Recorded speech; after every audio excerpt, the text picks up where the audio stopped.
Our lecture marks number 1539. We are honored to have the Ambassador Kim Hyun-myung. He is best known for being the ambassador to Iraq just after the US-Iraq war. But he has also served in various diplomatic capacities to countries like the US, Japan, the Netherlands, Vietnam, and more. Except for Netherlands, it's US or another country the US has had war with. He's also co-chair of an organization called the Jido Forum, which translates to Map Forum, where they study old maps and promote old maps. And he's been really wanting to talk to you about a map called Honil Gangli Yeokdae Gukdoji. We just call it Ganglido. This is a map created back in 1402 in Korea, but it has a very detailed depiction of Africa in it. So feel free to ask him questions about that after the lecture. Okay. So for tonight, I had convinced him to keep the lecture just on the Middle East issues, and perhaps he can talk to you all about the map or about maps or old maps or anything like that over a round of beer after the lecture. So rather than me talking about it here, let's hear directly from our Ambassador Kim on the topic of the wars in the Middle East and Korea. So please give a big welcome.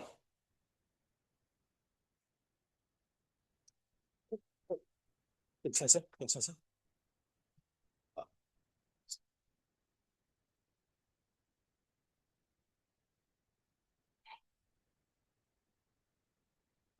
Actually, I was told to make a lecture in English, but now the artificial intelligence is much better than me, so I will speak to you in Korean and the machine will translate. The other day I met one of my acquaintance at the meeting. He has an app called GenSpark. And then later on, he gave me all the stories of the meeting and with this machine. It was quite correct and clear, very convenient. 반갑습니다. 이제 한국말로 얘기할 텐데 잘하는 거 보세요. 잘할 겁니다. 사실 요즘 이제 매일 전쟁 때문에, 중동 전쟁 때문에 세계 시민들이 지금 피곤해요. 특히 근데 주식하는 사람들은 매일 피곤할 거예요. 근데 실제로 중동에서 일어나는 일을 정확히 알기는 어려워요. 그리고 최고의 전문가들도 자꾸 틀리는 이야기를 하니까. 그래서 오늘 저도 틀리는 이야기 할 가능성이 매우 높습니다. 그렇지만은 이제 여러분들이 이제 중동에서 무슨 전쟁이 났는지 또 어떻게 될 건지는 사실 유튜브 보거나 인공지능한테 물어보면은 저보다 다 잘할 가능성이 상당히 높아요. 그러면 뭐 이렇게 모일 필요 없이 그냥 유튜브 보는데 왜 또 제가 나와서 이야기를 해야 되냐. 근데 저는 저 유튜브나 이 인공지능에 물어봐도 대답 못할 거를 그런 내용이 있을 것 같아요. 제 개인적인 경험. 그래서 오늘 제가 이런 중동에 대해 이야기를 하지만은 가능한 한 제가 이렇게 인터넷 찾아서 안 나오는 이야기를 하려고 노력하겠습니다. 그리고 제가 1시간 정도 하고 이제 질의응답 하는 걸로 했는데 나중에 끝나고 그 치맥에도 간다고 했는데 그 도중에 그냥 뭐 궁금 중간에 질문하셔도 좋고요. 편하게 하겠습니다. 여기 번역 잘 되고 있습니까? 그래서 이제 이게 몰라.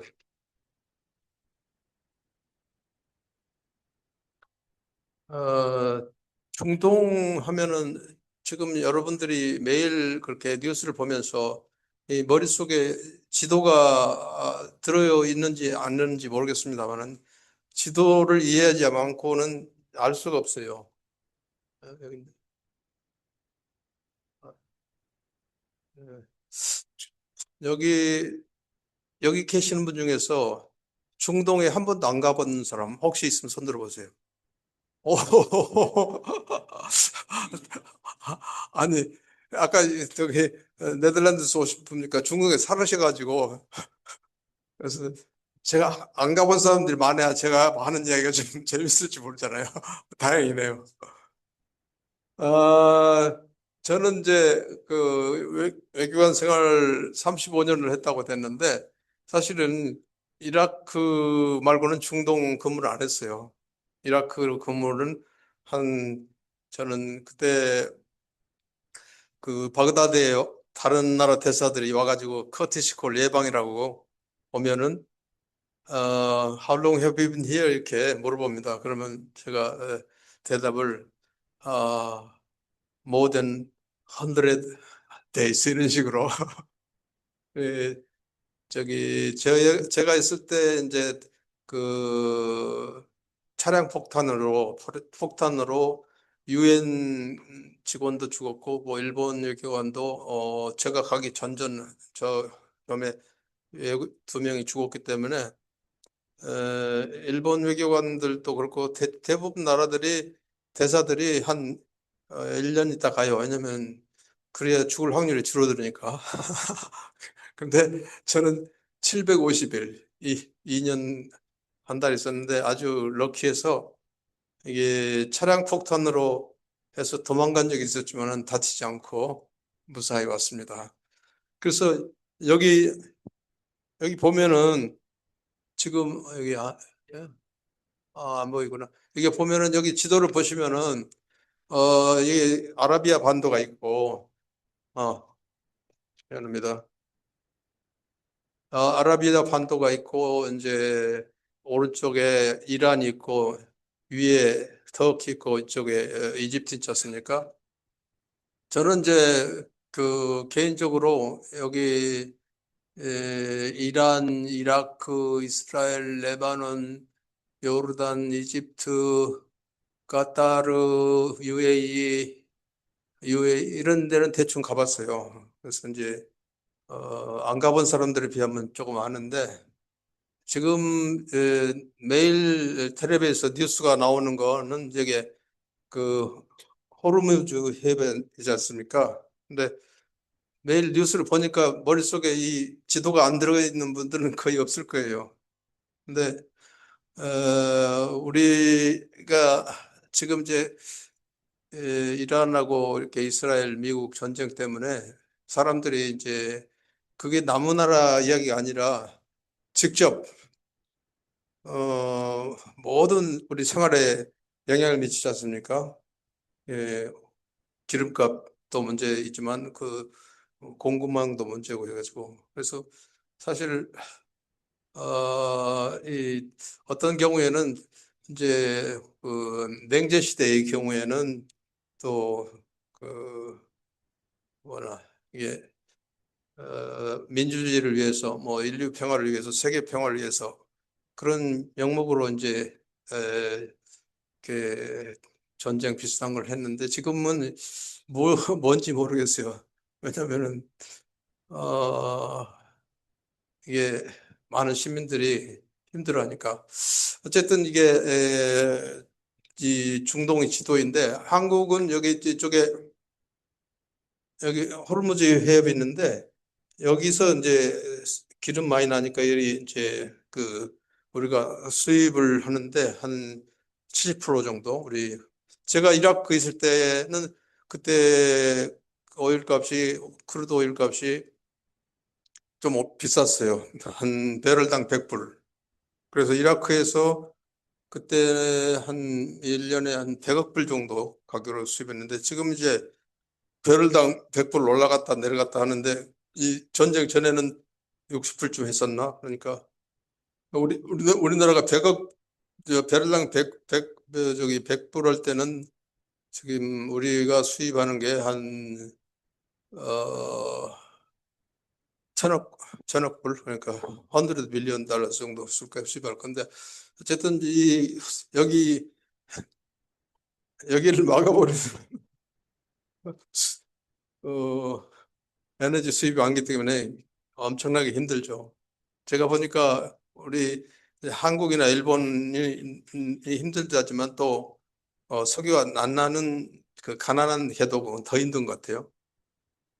그래서 에, 중동 하면은 이제 이쪽인데 그러면은 중동하고 아랍하고 중동하고 아랍하고 차이를 모르는 사람 손 들어보세요. 다 알구나.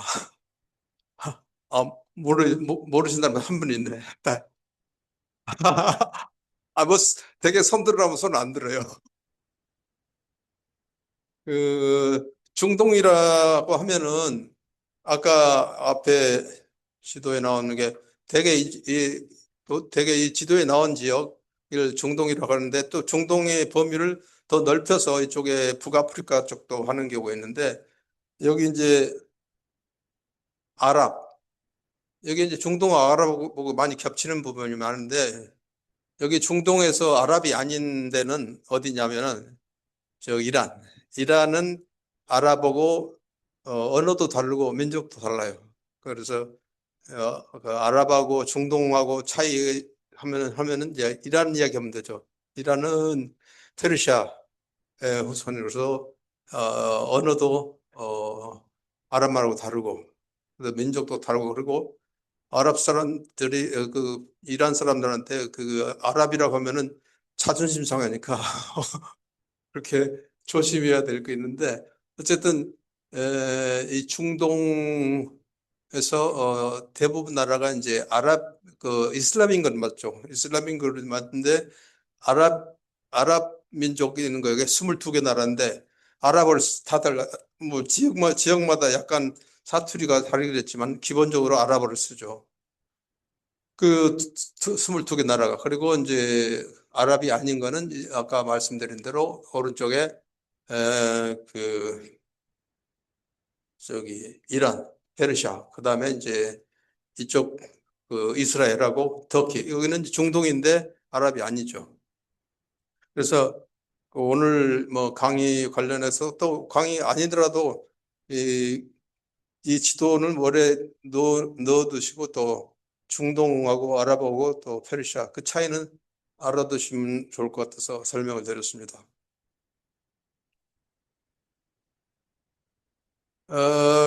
그래서 지금 아랍하고 이제 중동하고 이야기를 드렸고 또 아랍 나라들은 다들 이슬람이잖아요. 근데 이슬람 국가인데 아랍이 22개 나라인데 전 세계의 이슬람 국가들은 57개국이죠. 그러니까 이 중동 말고도 저게 이제 아시아, 말레이시아, 인도네시아, 뭐 이쪽에 파키스탄 이렇게 그다음 북아프리카 이렇게 그 이슬람이 확산됐습니다.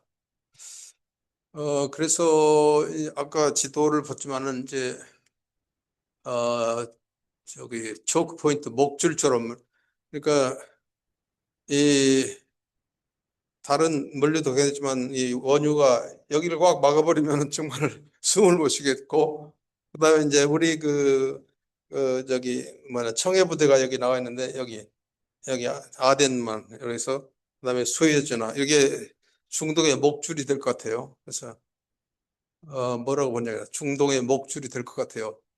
초크 포인트 미들리스트. 그래서 지금 가끔 이제 수에즈운하가 막히기도 하고 아덴만에서 또 해적이 있기도 하고 그러는데 지금은 여기 호르무즈 해협을 가장 석유가 많이 왔다 갔다 하는 것을 지금 막아가지고 많은 힘들어하고 있습니다. 그, 그 중동에 대해서 또 아랍이나 이슬람에 대해서 어떻게 우리가 이해하고 있냐면 되게 그 퍼셉션 있잖아요.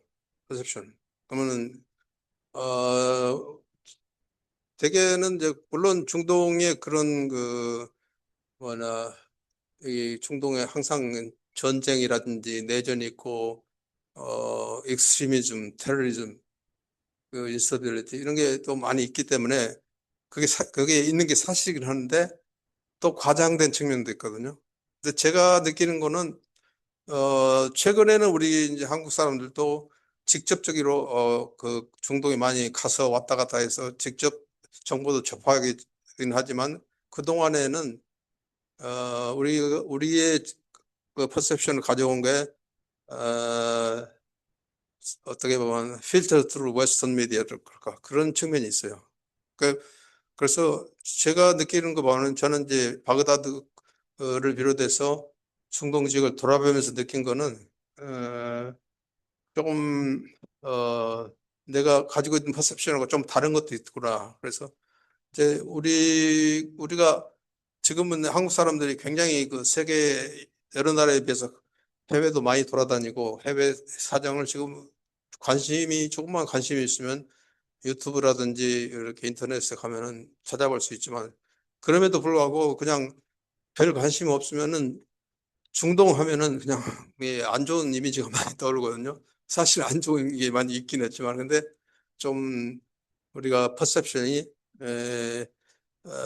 좀 객관적이 못한 측면도 있다. 그래서 제가 이제 생각에는 이라크에서 이제 비즈니스 하려면 그 사람들을 이해해야 되니까 그래서 조금 퍼셉션 그러니까 우리가 선입관 그런 거를 같이 선입관을 우리도 모르는 사이에 가지고 있는 경우가 많은데 조금 객관적으로 알려고 노력할 필요가 있다. 그렇게 생각합니다.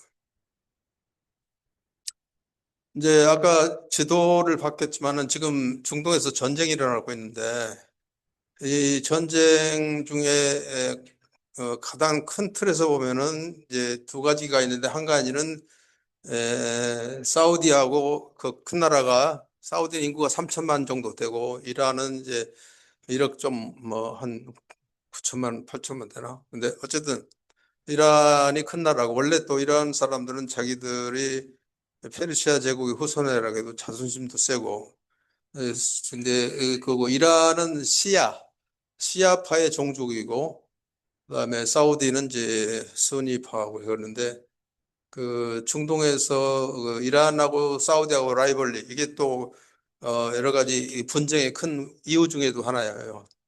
근데 호메인이 모르는 사람 손 들어보세요. 호메니야. 호메니란 안 들어봤다. 호메니야 누군지 들어보지 않았다. 어, 있네 다행히.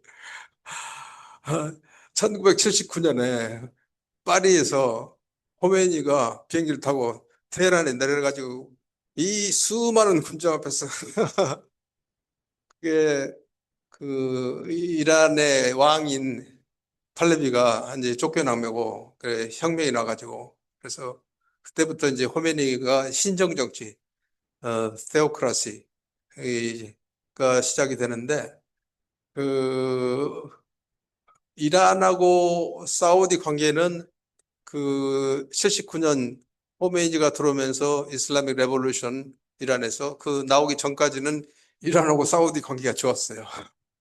근데 79년 호메이니가 이제 그 팔레비 왕의 부정부패라든지 여러 가지 이제 종교 탄압이라든지 여러 가지 문제로 있어서 쫓겨난 다음에는 이게 이란이라는 나라가 완전히 다른 나라가 됐어요.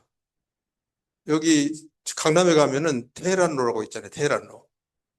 지금 생각하면 이 이란의 세계의 지탄을 받는데 왜 서울에 테헤란로가 있냐 그러는데 73년에 오일 쇼크 때 우리는 그때 개도국인데 석유가 없으면 한 방울도 안 나는 얼마나 힘들겠어요. 그러니까 아랍 그 기름 나는 나라에 대해서 조금 프로 어, 그 프로 아랍 어프로치를 좀 했죠.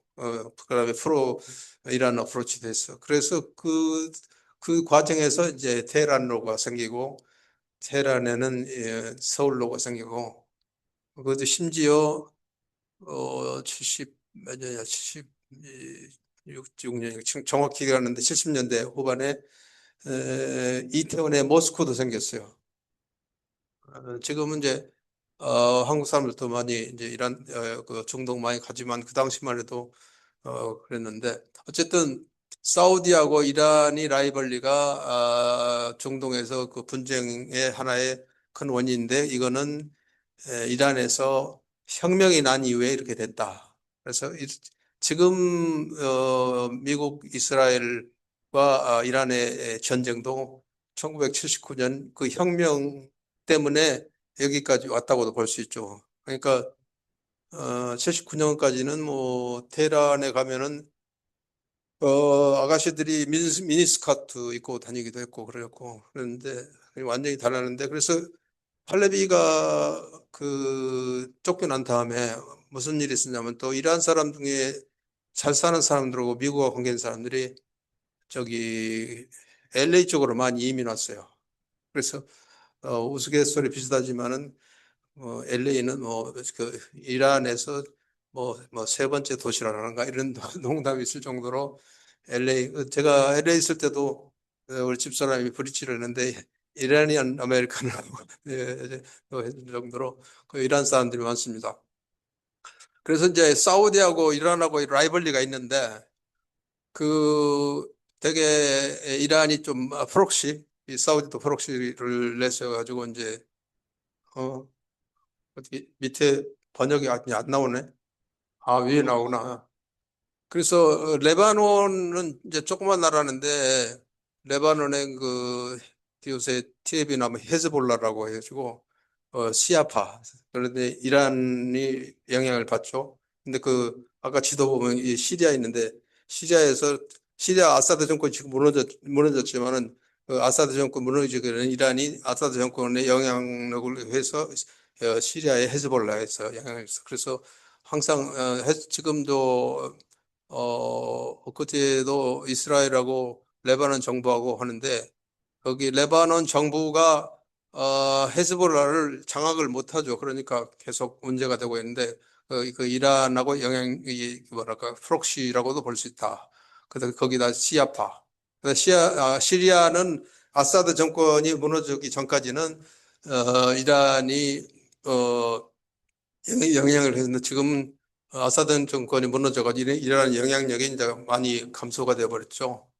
예멘은 후티 반군이 이제 이란의 영향력을 받고 있고 제가 근무했던 이라크는 이제 거기 그 후세인 사담 후세인이 그 정권이 무너지고 난 다음에 그 사담 후세인 정권은 수니파 정권인데 사담 후세인 정권이 무너지고 난 다음에는 이제 시아파들이 정권을 잡아가지고 시아파들이 정권을 잡은 사람들이 또 미국하고 협력하는 것도 있지만 또 시아파 중에서는 이란하고 협력하는 사람들도 있어요. 그래서 그들을 통해서 이란이 이라크에 영향력을 행사하고 있습니다. 그래서 중동 보면 복잡해요. 이렇게 지오폴리티컬 컴피티션도 있지만은 섹테리언 컨플릭스 이런 게 많이 있고 거지 저 수니파 시아파 이렇게 에, 갈등이 갈등의 이유가 많이 있습니다. 그래서 거기 순위 시아파에 대해서 이야기 안 들어본 분 손 들어보세요. 다 들어봤구나. 근데 저는 이제 바그다드 있을 때 그 시아파들이 1년에 한 번씩 아슈라라고 아슈라가 뭐냐면은 그 서기 680년 무하마드 그러니까 이슬람교의 창시한 무하마드 선지자라고 합니다. 무하마드의 그 외손자 그 사촌 그러니까 외손자 그러니까 무하마드의 딸라고 딸에서 난 무하마드의 딸이 우리식으로는 이해가 안 되는데 저기 무하마드의 사촌하고 결혼했어요. 그래가지고 우리는 그런 거 절대 결혼이 안 되잖아요. 근데 중동 가면은 사촌하고 결혼 많이 하니까 그러니까 저기 무하마드 그러니까 이슬람교 창시자 무하마드의 사촌이 알리라고 있는데 그 알리하고 그 여기 무하마드의 딸하고 결혼해가지고 그 밑에 아들이 후세인이라고 있어요. 후세인. 그 알리의 아들인데 그 후세인이 680년에 카르발라에서 이제 소스파로에서 그냥 죽임을 당했는데 자기들 그룹하고 그러니까 우리로 치면은 뭐야 예를 들어 백제가 멸망했는데 지금도 제사 지내는 격이에요. 그래서 그 아슈라라고 그때 그러니까 후세인이 살해당한 걸 가지고 지금도 그때 되면 막 그렇게 검은 이렇게 깃발을 놓고 어 제사 지는 것처럼 이게 가슴을 치는 사람도 있고 그래서 그러니까 시아파하고 순위파하고 이제 그때가 순위파는 그 시아파들의 적대감이죠. 순위파에 대해서. 그래서 그게 오래된 건데 지금도 계속된다고 볼 수 있죠. 그래서 전 세계에서 대부분 순위파예요. 그러니까 57개국의 이슬람 하는 나라 중에서 53개국이 다 순위파인데 이제 시아파는 소수지만은 이란에 대부분이 있어요. 이란에. 근데 그래서 이란은 시아파의 종주국이고 그다음에 아까 말씀드린 대로 이라크는 사담 후세인이 순위파로서 정권을 잡았는데 사담 후세인이 망하고 난 다음에는 이제 그 민주적인 선거를 하니까 숫자가 많은 압도적으로 많은 시아파들이 힘을 발휘하고 그 바레인도 시아파가 많고 그런데 여기는 정권은 순위파가 잡고 있고 아제르바이잔 이렇게 있습니다. 그리고 그 사우디에도 동부 유전지대에 시아파가 있기 때문에 사우디 왕정에서는 조금 신경을 쓰죠. 왜냐하면 시아파의 반란이 나면은 안 되니까 신경을 쓰고 있고 쿠웨이트도 있고 이제 UAE도 조금 있는데 그 아까 말씀드린 대로 레바논은 헤즈볼라는 이거 시아파 그리고 뭐, 다른 나라, 예멘의 후티 반군도 이렇게 시아파로 되어 있습니다. 그리고 아까 말씀드린 대로 이제 중동에서 전쟁의 큰 뭐나, 리지널 헤지모니를 잡은 게 이제 이란하고 사우디라고 했잖아요. 근데 어떻게 보면 근본적인 중동의 지금 전쟁의 근본적인 원인이라고 할까? 시발점이라고 할까? 그거는 1917년에 시작됐다고 볼 수 있죠. 그 영국의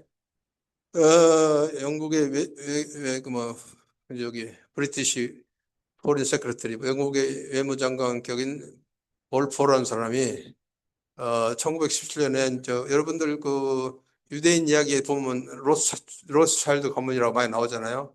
월터 로스차일드한테 편지를 보내가지고 벨포 선언이라는 건데 그게 이제 지금 그 이스라엘 땅인 그게 팔레스타인 땅인데 그거를 이제 유대인들의 나라를 만들어주도록 하겠다고 그 지지한다고 나라라는 표현은 그때는 안 썼어요. 왜냐하면 스테이트라고 쓰면은 반발이 너무 거셀 것 같기 때문에 그냥 이제 홈, 내셔널 홈 포 주이시 피플 이런 식으로 1917년에 이제 선언을 했는데 그때부터 이제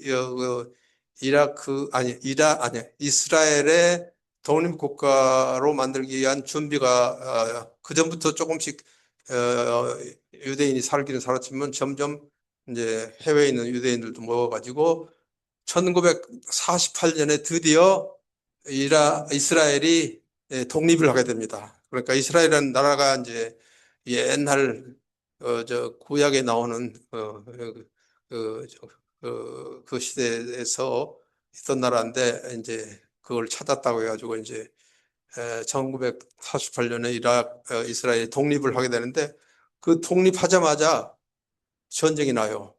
왜냐면은 팔레스틴 땅인데 그걸 이스라엘 나라가 세우니까 팔레스틴 사람이나 아랍 측에서 반발해 가지고 거기에서 막 전쟁이 나는데 뭐 옆에 있는 이집트니 그 옆에 있는 저 요르단이 시리아니 그 이라크 이런 나라들이 반발해서 전쟁을 하는데 전쟁을 하는데 뭐 계속 이스라엘이 저 미국의 그 좋은 무기를 갖고 있으니까 뭐 이스라엘이 이겨버렸죠. 그다음에 이제 1956년 수에즈 운하를 국유화한다니까 영국이나 뭐 이런 나라들이 가가지고 그걸 저 물리치려고 했는데 결국은 뭐 국제 여론 중동으로 해가지고 수에즈 운하는 나중에 이제 결국은 이집트 관할이 되겠죠. 됐습니다. 그리고 이걸 이제 뭐 제2차 중동 전쟁이라고도 합니다. 그 다음에 이제 Six Day War, 이게 6일 전쟁이라고 하는데 이게 1967년에 1967년에 이제 이스라엘의 6일 만에 요단강 서안이라든지 골란 고원이라든지 가자 지구라든지 이런 걸 점령을 해버려요. 점령을 해버리는데 그래서 6일 만에 전쟁이 끝나고 그다음에 이제 제4차 중동 전쟁 염키푸르 워라고 적어졌는데 이 빼앗긴 땅을 차지하기 위해서 이제 이집트하고 옆에 있는 나라가 이제 이스라엘에 대해서 전쟁을 침략을 했는데 그 침략한 날이 그 뭐냐 그 금식일인 염키푸르 그래서 염키푸르 제4차 중동기 염키푸르 전쟁이라고 합니다. 근데 그 유대교의 단식일에 기습 공격을 해가지고 했는데 이스라엘이 바로 반격을 해가지고 휴전이 됐습니다. 그래서 지금 말씀드린 대로 중동 지금 뭐 현재 일어나고 있는 이스라엘하고 미국이 이제 이란 침공도 해야 되지만은 지금 이스라엘하고 지금 헤즈볼라 싸움이라든지 뭐 싸움의 뿌리는 이제 이렇게 이스라엘 건국부터 연결된다고 볼 수 있죠. 근데 다들 주장은 자기가 옳다고 하지만은 그 중간에 그동안에 이제 그 이스라엘하고 팔레스타인 사이에 그 수많은 시도가 있었어요. 무슨 오슬로 협정을 비롯해서 수많은 시도가 있었지만은 이게 해결이 안 되고 지금까지 와 있습니다. 그리고 지금은 이라크가 이렇게 힘이 약해졌다고 볼 수 있지만 옛날에 사담 후세인 정권 때는 힘이 좀 있었어 가지고 사담 후세인이 그 지역의 헤지모니를 주도권을 잡겠다고 어 요새 한국말로 하면 목에 힘을 준 때가 있었어요. 그런데 1979년에 이란에서 혁명이 나가지고 이슬람 혁명이 나가지고 그 혁명이 다른 나라로 번질까? 특히 중동의 왕정하는 국가들은 굉장히 이, 이란의 이슬람 혁명이 번지는 것을 두려워했죠. 그 사담 후세인은 이제 이란이 또 커지는 것을 경계를 했는데 사담 후세인이 먼저 공격을 했어요. 거기 이게 국경 분쟁이 있었는데 거기 이제 샤트 알 아랍이라는 그 수로가 있는데 거기 석유 수출하는 통로인데 거기를 가지고 서로 분쟁이 있었는데 사담 후세인이 그 협정을 파기하고 이게 자기 땅이라고 우겨가지고 이제 전쟁을 시작했죠. 전쟁을 시작했는데 어 그 미국 입장으로서는 이게 이란 이겨버리면 이란 혁명이 중동 전체로 확산되는 거 그 걱정이고 그래서 어 미국은 중립적인 것처럼 보였지만 실제로는 이제 뒤로 사담 후세인을 많이 도와줘 가지고 어느 쪽도 못 이기게 사담 후세인이 이겨도 안 되고 이란이 이겨도 안 되고 그래서 8년 동안 그냥 많이 죽고 죽이고 그냥 이제 무승부로 끝난 것처럼 그냥 사고만 저기 피해만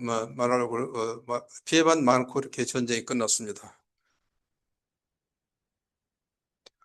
그런데 사담 후세인이 이제 이란하고 전쟁을 하고 나니까 전쟁하는 동안에 사우디하고 쿠웨이트에서 돈을 많이 빌렸어요. 워낙에 돈도 빌려가지고 이제 있는데, 사담 후세인이 거기, 원래 쿠웨이트 땅은, 원래는 이제 영국이 금국이 전에는 쿠웨이트 땅은 이라크 땅이라고 해서 그러는 게, 그러면서 이제 쿠웨이트 땅을, 원래 우리, 거기 또 석유도 많이 나니까, 원래 우리 땅이라 해가지고, 거기 석유, 쿠웨이트나, 사우디에 빚졌는데, 쿠웨이트를, 먹겠다고, 1990년에 공격을 했죠. 그러니까 미국이 보기에 이거는 말이야 국제법 위반이고 다른 나라를 함부로 이렇게 치면 안 되고 해가지고 그때 이제 다국적군 34개국이 참가를 해가지고 바로 쿠웨이트를 이라크의 점령으로부터 이제 그 다음에 해방을 시켰습니다. 이게 1차 걸프전이라고도 하는데 그래가지고, 그랬는데, 이제 사담 후세인이, 그, weapons of mass destruction, 대규모 살상 무기를 사담 후세인이 가지고 있다 해가지고, 전쟁을, 또 테러리즘을 뒤에서 서포트하고 있다고 해서, 이라크를 이제 침공해서, 그걸 이제 세컨드 걸프워라고 하는데, 어, 이라크에 침공하고 나서 그거 뭐 제가 이라크에서 살아봤는데 여기서 위에 북쪽에서부터 저 밑에 이제 북쪽에서부터 남쪽으로 이렇게 바그다드가 중간에 있으면 저 밑에는 이제 바스라라고 있는데 쭉 한번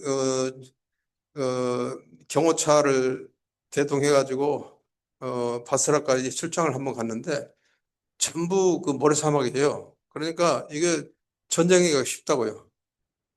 지금 이란이나 무슨 저기 옛날에 베트남처럼 뭐 정글이 있고 뭐 이런 것도 아니니까 그냥 다 이게 다 보이는 사막이니까 그 뭐라 숨을 데가 별로 없어. 그래서 그 사담 후세인 정권이 바로 무너져요. 바로 몇 달도 안 돼서. 그래서 사담 후세인은 체포돼가고 나중에 이제 사형당하게 되는데 근데 이제 제가 이게 이라크에 살면서 이 전쟁을 보니까 이게 밖에서 보는 거하고 안에서 있는 거하고 좀 다른데 이제 미국이 이라크 전쟁할 때 이렇게 WMD 이걸 이제 그 대량 살상 무기 때문에 전쟁을 했다고 하는데 전쟁을 하기 전에 이라크 이라크는 어떤 나라이고 어떤 저기 문화를 가지고 있고 전쟁이 끝나가지고 사담 후세인이 쫓겨나면은 어떻게 될지에 대한 준비가 별로 안 됐었던 것 같아요. 그냥 사담 후세인 쫓겨나면 가지고 이제 선거하면 되겠지 했던 거 아닌가 싶어. 그래서 근데 어떤 일이 있었느냐면 이렇게 비유를 해요. 미국의 이라크 침공 그러니까 사담 후세인을 제거한 거는 판도라의 상자의 뚜껑을 열어보는 것이다.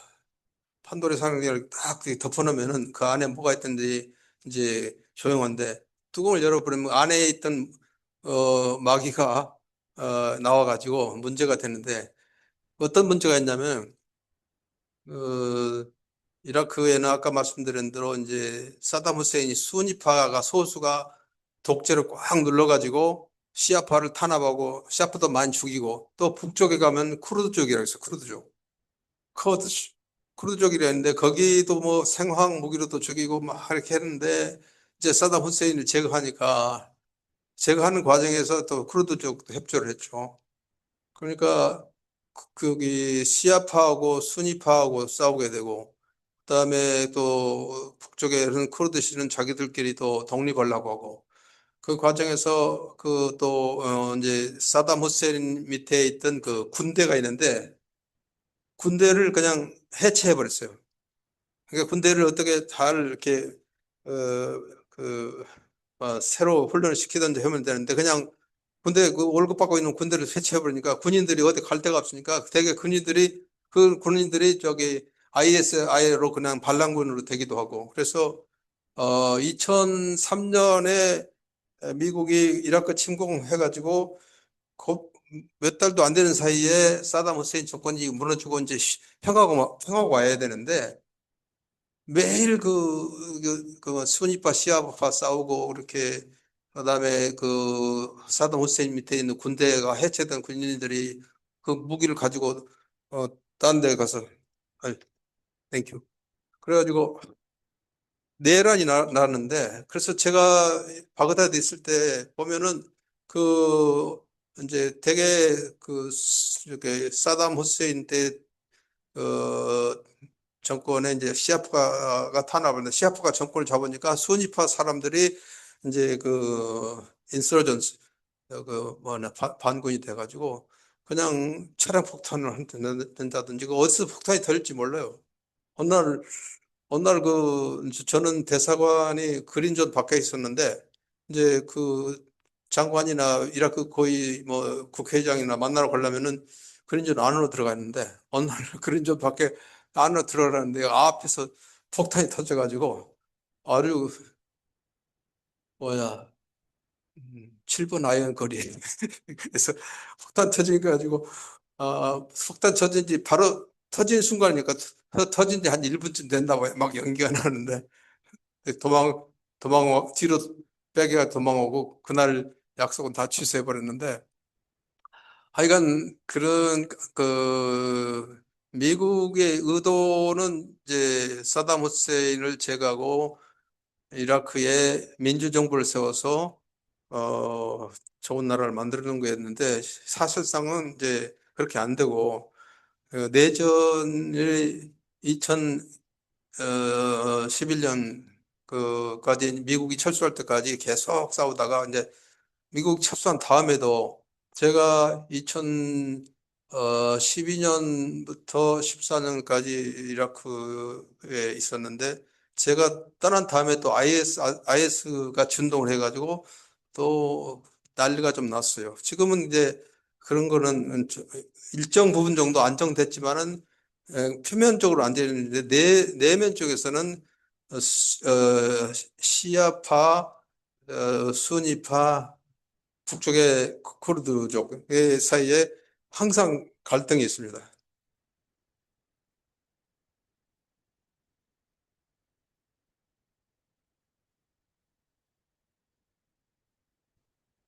그래서 이제 아까 말씀드려도 중동은 우리하고 이제 그 과거에는 사우디나 이런 쪽에 우리 노동자들도 많이 사우디 한때는 사우디에만 10만 명 있을 때도 있었어요. 제가 그 이라크에도 있었고 그래서 제가 그 LA 총영사로 가 있는데 초대 LA 주재 이라크 총영사가 왔더라고요. 그래서 내가 이라크에서 근무했을 때 그 이라크 총영사를 만나러 가가지고 여러 가지 이야기를 하는데 그 사람이 어떤 이야기를 하냐면은 70년대에 그 한국 현대건설이 와가지고 바그다드에 여러 가지 사업을 했는데 그 바그다드 시내에 이제 거기는 비가 잘 안 오거든요. 그 60mm 와만 오면 그 겨울에 비가 좀 와요. 근데 60mm 오면 홍수가 나버려, 홍수. 그런데 그 현대건설이 그 하수 공사한 데는 뭐 뭐라 침수가 안 되고 괜찮다. 그래서 그 한국 사람들 정말 그 성실하게 일 잘해가지고 자기가 LA로 이라크 총영사로 왔는데 그 총영사관 자기들 그 총영사관 이렇게 건물 와가지고 수리도 하고 뭐 그다음에 이사도 할 때 이 LA에 있는 한국 코리안 아메리칸 회사를 쓴다 그런 얘기를 하더라고요. 그러니까 어쨌든 그 70년대 80년대 한국의 근로자들이 한때는 뭐 한 20만 있을 정도로 많이 나가 있었고, 아까 말씀드린 대로 이제 여기 73년 오일 쇼크 때는 프로 아랍 스탠스를 취해가지고 이제 프로 아랍 그다음에 프로 이란 해가지고 테헤란으로도 생기고 나중에는 모스크 이태원의 모스크까지 만들 정도로 그런 일이 있었습니다.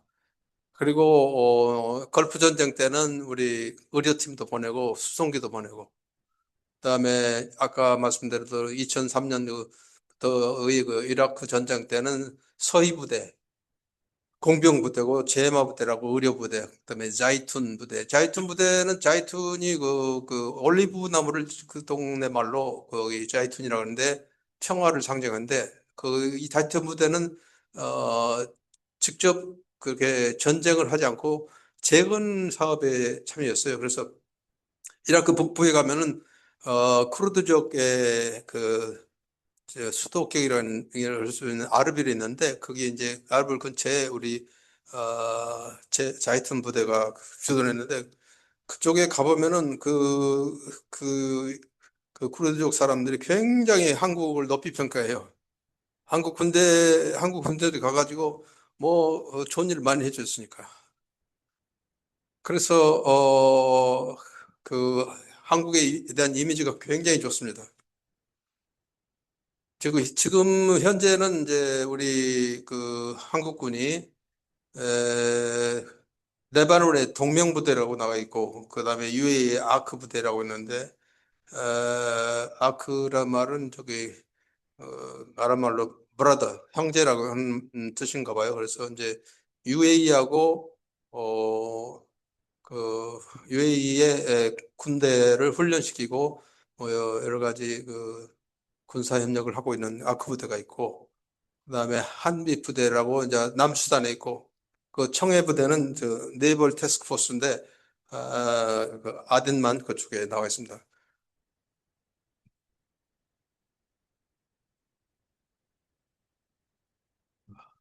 지금 이제 그 매일 뉴스에 보면은 뭐 하마스 공격이다, 뭐 헤즈볼라 공격이다, 후티가 반군이다. 후티는 보니까 스펠링은 HOUTHI로 돼 있더만요. 중요한 건 아니지만 어쨌든 그 레바논의 예멘인 후티 반군이다. 이렇게 매일 이렇게 전쟁 이야기 나오는데 2024년부터는 또 이스라엘하고 이란이 이제 직접 대결을 하게 되고 특히 벌써 지난달에 지지난달이네 2월 28일 날 그냥 이란의 그 하메네이 수프림 리더를 제거하는 것부터 해가지고 전쟁이 시작돼서 지금 굉장히 문제가 되고 있는데 언제 끝날지 곧 끝났으면 좋겠습니다. 이게 참고로 이거 설명 보시고, 이렇게 아까 이건 설명드린 거고, 그래서 한국에 대한 이미지가 굉장히 좋은데, 제가 그 쿠르드 지역에 그 자주 출장을 가가지고 보는데, 그때 이제 뭐가 있었냐면은 한국 드라마 중에 허준이라고 그 드라마가 있었는데, 그 드라마가 엄청 이렇게 인기여가지고, 우리 그 탤런트 전광열 아시죠? 전광열이 거기 왔는데 엄청나게 인기가 세요. 가지고 전광열이 의사인 줄 아는 사람도 있고 허준 때문에. 근데 그 코리안 웨이브 한류가 그때 제가 있을 때가 그러니까 14년 전이었는데 지금은 한류가 더 많이 확산돼 가지고 한국의 인기가 대단한 그리고 그때 제가 이란에도 가는데 이란 사람들이 또 그 이란에서 그 한국 드라마가 대장금이 시청률 뭐 90%까지 돼 가지고 엄청나게 그 한국 사람들 그러니까 이란이라는 그 신정 정치를 하기 때문에 헐리우드 영화를 헐리우드 드라마를 볼 수가 없어요. 미니스트 같은 이런 거 나온 거 텔레비에 못 나오니까. 근데 조선시대에 대장금 그거는 뭐 딱 좋죠. 그래서 어쨌든 이란에 가보니까 사람들이 내가 한국 사람이라니까 막 사진 찍으려고 할 정도로 그 정도로 한국에 인기가 있었습니다. 이게 이라크 북부의 이제 쿠르드족이라고 우리는 쿠르드족이라는데 영어로는 커드스라고 하는 것 같은데 이게 세계에서 그 3천만이 넘는 인구인데 나라가 없는 어, 유일한 민족이라고 볼 수 있는데 이게 2차 세계 1차 대전이 끝난 다음에 이게 그 뭐 영국이나 프랑스가 금을 그었어요.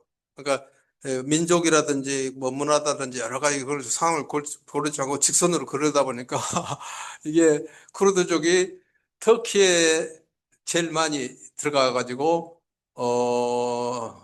터키에 1,500만 내지 2천만 정도의 쿠르드족이 있고 그래서 터키에서 쿠르드족 때문에 항상 그 문제가 되지 않습니까? 근데 시리아도 좀 있고 이란도 있고 이라크도 있는데 이란도 그렇고 주변에 있는 어떤 나라도 쿠르드가 독립하는 걸 원치 않아요. 독립하면 자기 나라들이 저기 쪼개지니까. 근데 이제 이라크 북부에는 커디시 리저널 거버먼트라 가지고 KRG라 가지고 그 자치정부가 있는데 마치 독립국가처럼 행세를 해요. 그래서 쿠르드 사람들은 이라크 국기를 세우는 거를 바라지 않고 자기들 것을 세워놓고 거의 독립국가처럼 행동하는데 그래도 사실 이제 그 표면적으로는 이라크 연방정부의 구성원이 됐어요. 그래서 이라크 연방정부의 대통령은 쿠르드족이고 외무장관도 쿠르드족이고 실세인 뭐 내무장관이거든 시압하고 이렇게 되어 있긴 하는데 그 쿠르드 사람들이 또 그 독립적인 외교도 하려고 해가지고 워싱턴에도 자기 대사관 비슷한 거 보내가지고 최근에 트럼프 대통령이 쿠르드 쪽에 누구하고 통화했다고 나오는데 또 그 쿠르드 사람들은 또 미국하고 일정 부분 또 협조해가지고 자기들의 영향력을 넓히기 위해서 그런 노력도 하고 있습니다. 근데 제가 이게 보니까 그 탄압받는 민족에서 그런지 그 사람들이 굉장히 그 열심히 그 하고 뭐 배우려고 하고 가서 보니까 우리 한국의 경제 발전 뭐 배우려고 굉장히 노력하고 지금 이제 이라크 북쪽의 그 아르빌은 굉장히 최근에 뭐냐 많이 좀 발전한 것 같아요. 최근에 저는 이제 그때 떠난 지가 저는 10년 더 됐는데 최근에 갔다 온 사람들 보니까 그 뭐나 사람들이 열심히 일하고 노력을 하는 것 같습니다. 그래서 방금 말씀드린 대로 이렇게 이 노란 점이 있는 지역이 쿠르드 지역인데 그게 노란 점이 있는지 되게 산악 지역이에요. 산악. 그래서 산악 지역이 가지고 사막 지역이지만은 사막에 있는 산이니까 겨울에도 눈도 오고 약간 강수량도 더 있고 그렇습니다. 그다음에 이 지금 이란하고 미국, 이스라엘 전쟁이 일어나 가지고 지금 내일 휴전이 될지 모레 휴전이 될지 전쟁이 끝날지 잘 모르겠는데 음, 이 지금 전쟁 때문에 누가 베네피셔리 덕본 사람 있을 것 같아요? 아, 혹시 누가 덕본지 생각 있는 사람 좀 이야기 해보세요. 예? 중국하고 러시아. 에, 중국은 왜 덕을 본 것 같아요? 중국이 지금 그 이란 쪽하고의 관계가 좋지 않습니까? 그렇죠. 네. 그래서 그 이란을 레버리지로 해서 지금 미국하고의 그런 관계 앞으로의 어떤 협상이나 이런 쪽으로도 힘을 이렇게 어 뭐라고 해야 되죠? 이렇게 파워를 좀 이렇게 밀리지 않고 협상을 할 수 있을 것 같은 생각이 듭니다. 예. 지금 말씀하셨는데 여러 가지 이유 중에 한 가지 이유 같은데 지금 그 미국이나 이스라엘이 이 전쟁을 통해서 중국이 덕보는 건 별로 원치 않을 것 같은데 중국이 덕을 보는 것 같아요. 그러니까 에, 중국은 이란하고 굉장히 그 밀접한 관계에 있어가지고 이란의 석유 수출의 80%가 중국으로 간다고 하더라고요. 그런데 중국으로서는 이란이 중국의 에너지 자급에 이란이 미치는 영향은 2%가 안 된다고요. 그런데 이란으로서는 자기들 80%를 수출하는데. 근데 지금 말씀드린 대로 이게 중국은 이 전쟁에 대해서 조용히 이란을 지원하는 모양새 전혀 갖추지 않고 조용히 앉아 있는 것 같은데 실제로는 지금 이 전쟁 때문에 미국의 이미지가 망가지고 중국의 이미지가 그냥 더 나은 것처럼 보이잖아요. 그리고 지금 이란을 전쟁 동안에 그리고 전쟁 끝난 후에도 이란은 중국에 의존할 수밖에 없어요. 만약 이게 재건을 하게 되면은 중국이 가서 돈 벌 확률이 더 높아지는 거고, 그다음에 이게 중국이 이제 1대1로라고 해가지고 저기 뭐래 원 로드 원 벨트 이게 그래가지고 지금 옛날에 비단길처럼 한다는데 그 중국이 필요한 거는 그런 개도국의 중국에 대한 신뢰가 필요한데 지금은 미국이 너무나 이렇게 나가니까 중국이 신뢰가 그냥 자동적으로 올라가는 것처럼 덕을 보고 또 이제 중국으로서는 미국하고 이제 대립을 하는데 지금 이란하고 전쟁 때문에 미국 힘이 빠지잖아요. 한국에 있는 뭐 미사일도 지금 그쪽으로 빼갔다고 이야기했는데 그러니까 참 좀 어떻게 보면 웃기는 일 같아요. 그러니까 그리고 이 손해보는 빅팀은 미국의 동맹국인 일본이나 한국이 손해보고 있는 측면도 있고 그러니까 참 그리고 크게 보면은 세계 시민들이 다들 손해보는 것 같으니까 왜 이런 전쟁을 했는지 그리고 지금 그 베네수엘라 같은 경우는 마두로 한 사람 빼버리니까 뭐 지금 베네수엘라 상황은 시민들은 더 전부 다 먹고 살기가 나아졌다는 것 같은데 이란은 그렇게 될 거 같지도 않고 이란 사실 그 이란이 이제 금년 1월까지만 해도 이란의 신정 정치에서 학을 뗀 사람들이 또 뭐 시민도 죽이고 그러니까 막 이렇게 해서 이란 신정 정부를 뒤집어 엎어한다는 사람도 있었는데 지금 그 소리 쏙 들어가 버려가지고 그래서 이 전쟁을 이렇게 가지고 별로 좋은 걸 없는 것 같아요. 그래서 답답해요. 그 이제 미국이 이제 과거에 베트남 전쟁이 있었고 그다음에 아프간에서도 빠져나왔고 이라크에도 빠져나왔고 그래서 그런 빠져나갔는데 그렇게 그 미국이 승리한 뭐라 미국의 승리에서 빠져나온 건 아니지 않습니까? 그러니까 미국이 들어가가지고 어 민주정부를 통해서 좋은 나라가 돼서 빠져나온 게 아니라 힘들어서 빠져나왔기 때문에 그래서 이제 미국은 지금 이란의 지상군은 절대 안 보낼 것 같아요. 보내가지고 못 빠져나오면 또 그래서 답답한데 저는 개인적으로 이런 생각을 해봤어요.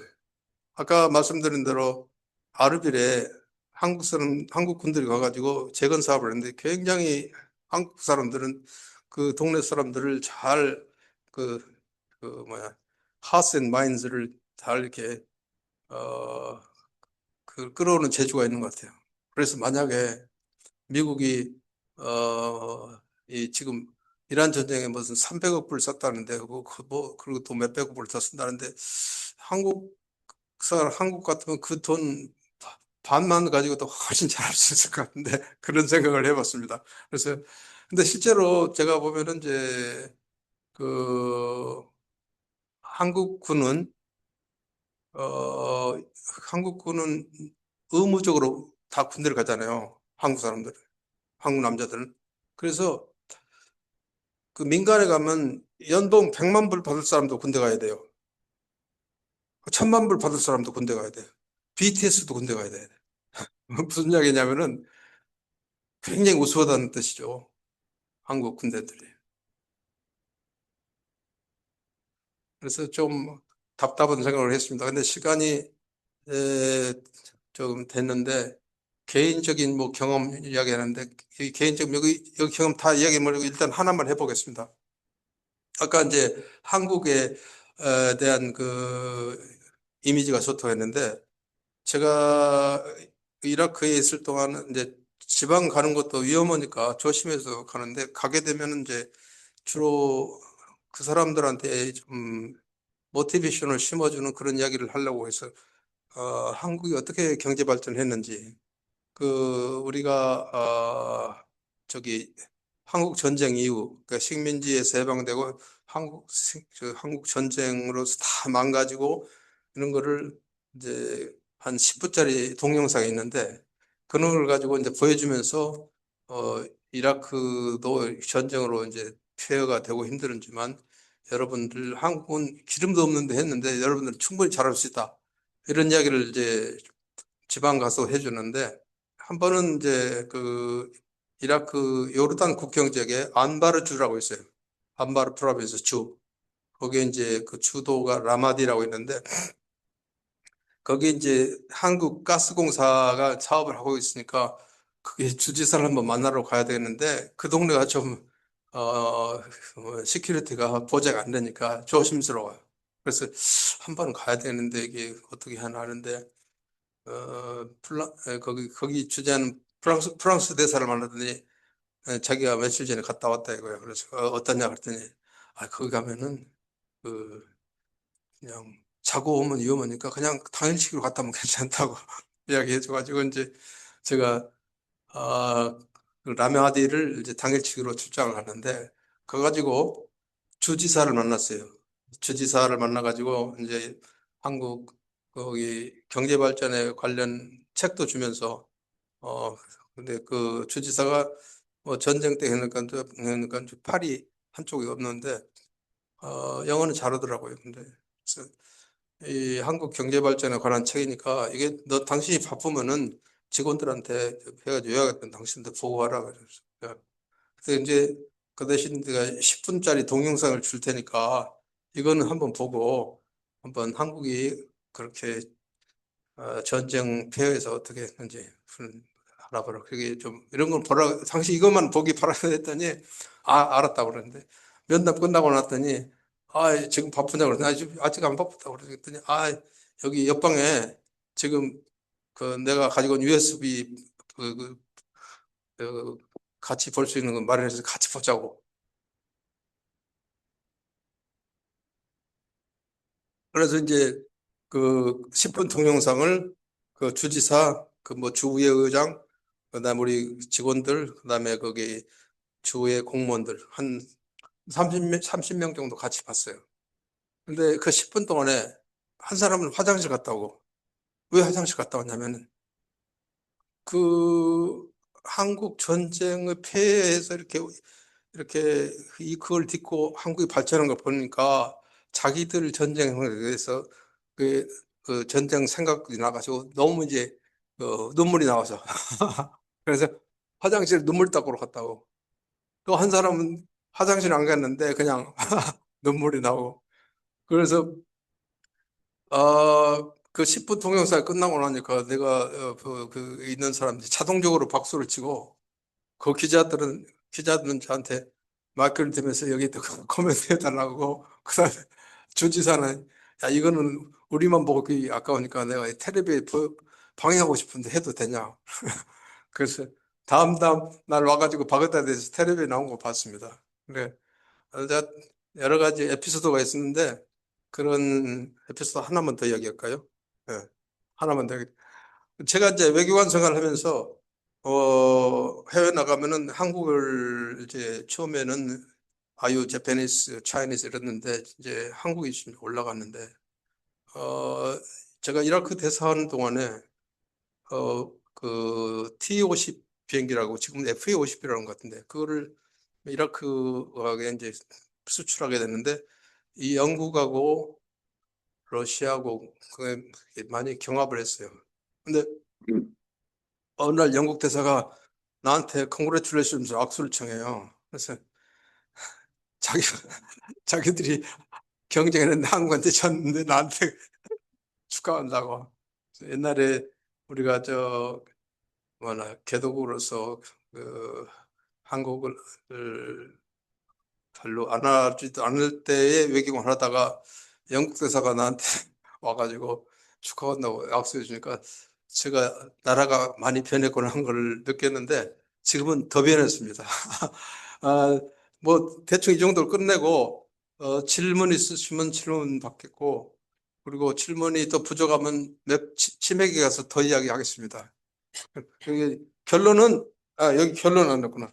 결론은 다 뻔한 얘기입니다만은 요거는 제가 이게 이라크에서 움직일 때는 항상 방탄조끼 여기 방탄조끼가 꽤 무거워요. 여기 방탄조끼 경호를 받고 다니는데 아까 말씀드린 안바르주 갈 때는 거긴 더 치안이 어렵다 해가지고 이라크 정부에서 방탄차 그다음에 라마드 주에서 장판탄차 해가지고 10대로 간 적이 있습니다. 여기는 이제 나시리아 주에 방문했었는데 그동일 때 이제 가가지고 거기 아브라함의 고향이라는 것 우르 그쪽에 지구라트 있는 데서 지구라트라고 해서 흑벽돌로 만든 템플이거든요. 거기서 찍은 사진이고 그래서 결론적으로서는 이건 우리가 한국이 중국 충도가 많이 연결돼 있고 또 전 세계가 많이 연결돼 있고 그래서 제 개인적인 생각은 우리는 지구 공동체라는 생각을 많이 해야 될 것 같아요. 지금 이번에 전쟁 나가 보니까 모든 게 연결돼 있는데 그리고 연결돼 있는데 뭐 이게 안 되는 것 같아요. 그러니까 크게 표현하면 중국하고 미국의 전쟁이 안 돼. 하도 연결된 게 많아서 그런 측면이 있으니까 지구 공동체의 일원으로 살아간다는 생각을 가집시다. 감사합니다.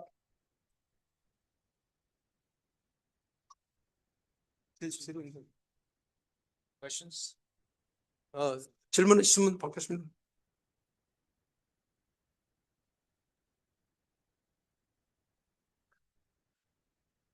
I'm just curious now. America's trying to agree a second deal with Iran about the nuclear inspections and the nuclear program.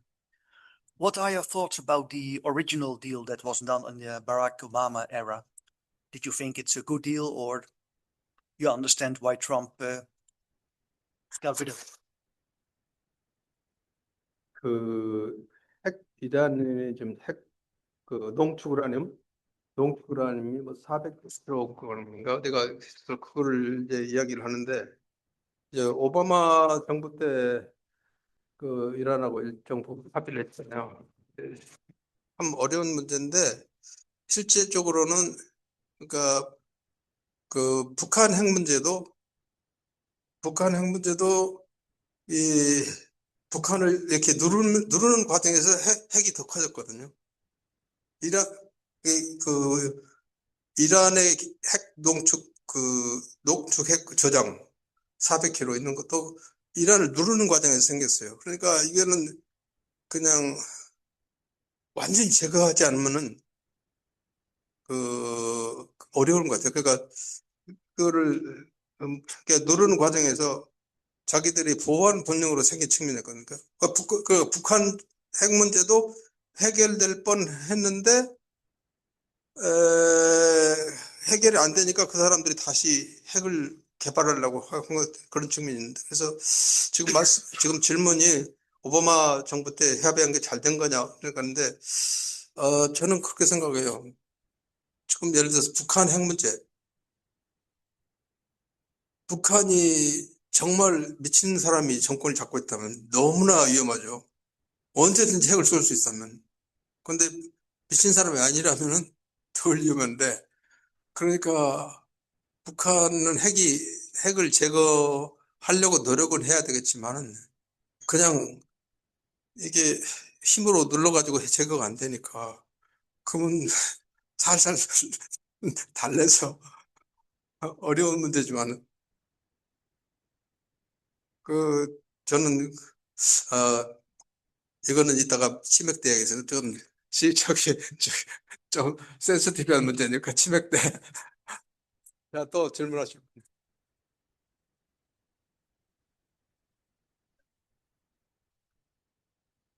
예, 감사합니다, 대표님. 이란 전쟁의 원인으로 뭐 원인 중에 하나로 이스라엘의 입김이 좀 셌다는 관점이 있더라고요. 근데 그 전쟁 전에 제가 코멘트 기억나는 게 이스라엘의 지도자의 코멘트가 지금 세계가 특히 서방 세계가 이스라엘이 그 중동 지역에서 이 균형의 역할을 하는 것을 제대로 그 기여도를 인정하지 않는 것 같다. 이 이스라엘의 존재로 인해서 그 지역의 존재로 인해서 이 우리가 이제 그냥 대수롭지 않게 지금 여겨지는 이 뭐 상대적인 평화가 사실은 이스라엘의 중동에 있음으로 해서 이렇게 유지게 된다. 이런 식으로 얘기를 해서 제가 그 가상적으로 좀 이렇게 생각을 해봤어요. 그렇다면은 이스라엘이 없었으면은 어떤 상황이었을까? 이게 더 평화로웠을까? 아니면 더 혼란스러울까? 그런 생각을 좀 나름 하게 됐는데 혹시 대사님의 의견은 어떠신지, 그리고 이어서 그 지금 한국하고 이스라엘의 관계에 대해서는 뭐 혹시 견해가 있으시다면은. 어, 이스라엘이 없었다 하더라도 또 싸움은 있었겠죠. 네. 근데 이스라엘 그의 이스라엘의 총리, 이스라엘은 그 부총리죠, 프라임 미니스터. 이게 총리가 누구냐에 따라서 정책이 달라지는데, 이런 질문을 해봤어요. 만약에 이삭 라빈이 암살당하지 않았다면, 어땠을까? 근데 저는 정확히 모르겠는데, 암살당하지 않았으면 좀 나았을지 모르겠지만은, 그런 이제 지금 네타냐후 총리를 뒤에 있는 그룹들이 가만히 있었겠느냐 그런 이야기를 하는데 그 가정을 가지고 뭘 어떻게 하기는 어렵습니다만은 뭐 오슬로 협정이 지켜진다든지 아니면 그 이삭 라빈 수상이 암살당하지 않았다든지 근데 어느 군데 가거나 익스트리미스트가 있는 것 같아요. 그래서 이제 익스트리미스트가 나오는 이유 중에 하나는 익스트림으로 가니까 또 익스트리미스트가 나온 거예요. 그래서 이제 이런 거를 제가 중동 이라크하고 이렇게 이란 관계 보면은 이게 아까 이란의 팔레비가 무너진 것도 익스트림으로 가다 보니까 또 다른 익스트림의 화면이 나와버렸잖아요. 그러니까 좀 안 됐어요. 이란 일반 시민들은 정말 안 됐어. 이게 팔레비 무너지니까 또 극단으로 가가지고 그래서 참 어려운 문제 같고 그리고 지금 이스라엘하고 한국 관계는 아까 말씀드린 대로 73년에 오일 쇼크 때는 우리가 그때는 이제 박정희 대통령이 됐는데 석유가 급하니까 좀 프로 아랍 스탠스로 해서 스테이트먼트를 냈어요. 뭐라고 그랬냐면은 이스라엘이 점령한 영토에서 철수해야 되고 팔레스타인의 정당한 주장은 존중돼야 한다. 이제 석유가 없으니까 너무 궁해서 그런지 모르지만 그 정도의 스테이트먼트를 낸 적도 있거든요. 그리고 아까 말씀드린 대로 이제 이태원에 모스크도 지어가지고 그래서 그때 당시에 이스라엘이 화가 나가지고 그냥 외교 관계가 그냥 거의 정지된 상태. 나중에 다시 이제 여기 복원됐죠. 근데 이제 저는 그래요. 한국하고 미국하고 협력이 반드시 필요하고 또 이스라엘하고도 협력해야 되고 그런데 협력한다 해서 그 협력이 상대방이 원하는 대로 모든 걸 들어주는 건 아니고 또 우리도 먹고 살아야 되니까 그런 길을 찾아가야 된다. 이렇게 생각합니다. 자, 또 질문 있으시면 시간 좀 더 있습니다.